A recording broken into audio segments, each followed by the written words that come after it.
Channel. नमस्कार, KP news channel मध्ये मी सपना वनकर आपले स्वागत करते। आमदार प्रशांत बंब यांना पंढरपूर येथे होणाऱ्या पत्रकार सेवा संघाचे पुरस्कार सोहळ्याचे निमंत्रण। आमदार बंब यांना मान्यवरांच्या हस्ते होणारा राज्यस्तरीय जीवन गौरव पुरस्कार प्रदान। गंगापूर खुलताबाद तालुक्याचे आमदार प्रशांत बंब यांना पंढरपूर येथे होणाऱ्या पत्रकार सेवा संघाचे पुरस्कार सोहळ्याचे निमंत्रण लासूर स्टेशन येथील पांडव लॉन्स येथे देण्यात आले असून यावेळी पत्रकार सेवा संघाचे तालुकाध्यक्ष खलील पटेल, छत्रपती संभाजीनगर जिल्हाध्यक्ष रवींद्र सुरडकर, आवेश कादरी, सेफबाई शेख, उत्तर महाराष्ट्र अध्यक्ष अशफाक पिंजारी, उपाध्यक्ष घोले अण्णा, मराठवाडा अध्यक्ष गुलाब वाघ, उपाध्यक्ष फिरोज मंजुरी, तालुका अध्यक्ष खलील शाह, सलीम शाह, बापू सोमासे, सपना गायकवाड यांची उपस्थिती होती।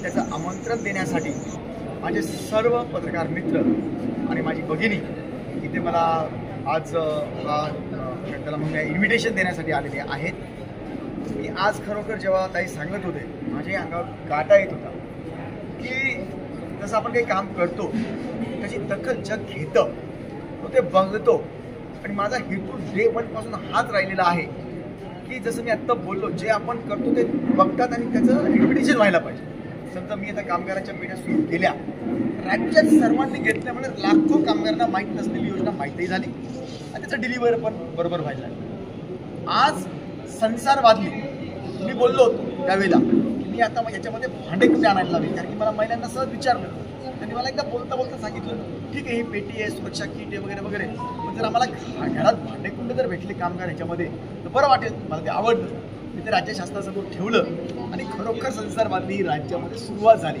आणि माझ्या राज्यामध्ये त्याची नोंदणी पण सुरू झाली आणि बऱ्याच वाटल्याप्रमाणे आता ती त्याची जी पण बायोमेट्रिकवर केलेली आहे। एक ना अनेक योजना आहेत, आता त्या दिवशी मला इथं चान्स भेटल्यावर मी त्या सगळ्या गोष्टी नमूद करेल। पण मला अत्यानंद या बाबतीचा होतोय, आपले 4 स्तंभ आहेत, 4ही स्तंभ जनते करताय। परमपूज्य डॉक्टर बाबासाहेब आंबेडकरांनी जी घटना लिहिलेली आहे त्याच्यामध्ये 4ही स्तंभाचं योगदान सारखं दाखवलेलं आहे। एकही स्तंभ डगमगला तर 3ही स्तंभ काम करायला म्हणजे हे होतात, इम्बॅलन्स होतात आणि म्हणून हा बॅलन्स माझ्या मतदारसंघामध्ये चांगल्या पद्धतीने होतोय, राज्यात होतोय। पत्रकार मित्र त्यांचा स्तंभ सांभाळतात, मी माझा स्तंभ सांभाळतोय, इतरही 2 स्तंभ चांगले आहेत, त्याबद्दल मी कृतज्ञ झालेलो आहे। मला आज हे आमंत्रण दिलं, मी अवश्य 11 ऑगस्टला आपण दिलेल्या ठिकाणी येणार। धन्यवाद। जय हिंद, जय महाराष्ट्र।